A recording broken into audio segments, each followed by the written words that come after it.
Hello friends, இனி நம்ம இந்த வீடியோவில் எதை பற்றி பேச போகிறோம் அப்படின்னு பார்த்தீங்கன்னா, நம்ம தனுஷ் சார் வந்து ஹிந்தியில் ஒரு படம் பண்ணுறாரு அப்படின்றது உங்கள் எல்லாருக்குமே தெரியும். ஸோ அந்த படத்தை பற்றின ஒரு சின்ன அப்டேட்டை தான் இந்த வீடியோவில் நம்ம பேச போகிறோம். ஸோ இப்போ தான் நம்ம சேனலில் புதுசாக பார்க்குறீங்க அப்படின்னா மறக்காமல் சப்ஸ்கிரைப் பண்ணிக்கோங்க. அண்ட் வீடியோவை கடைசி வரைக்கும் பாருங்கள், அப்போ தான் அது என்ன அப்படின்றது உங்களுக்கு தெளிவாக புரியும். ஸோ இந்த வருஷத்தில் பார்த்தீங்கன்னா வந்து நம்ம தனுஷ் சாருக்கு நிறைய படம் வந்து ரிலீஸ் ஆக போகுது.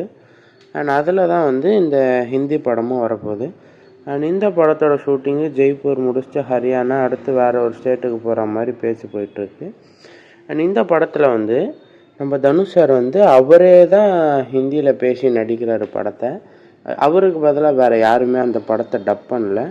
அண்ட் அது எப்படி அப்படின்னு பார்த்தீங்கன்னா, சீன் பேப்பரை முந்தின நாளே வாங்கி அதை உட்காந்து மனப்பாடம் பண்ணி அடுத்த நாள் அதை அப்படியே ஒரு டேக் இல்லை 2 டேக்கில் அதை ஓகே பண்ணிடுறாரு. ஸோ இதை பற்றி உங்கள் ஒப்பீனியன் என்ன அப்படின்றத மறக்காமல் கமெண்ட்ஸில் சொல்லுங்க. அண்ட் இப்போ தான் நம்ம சேனலில் புதுசாக பார்க்குறீங்க அப்படின்னா சப்ஸ்கிரைப் பண்ணிக்கோங்க.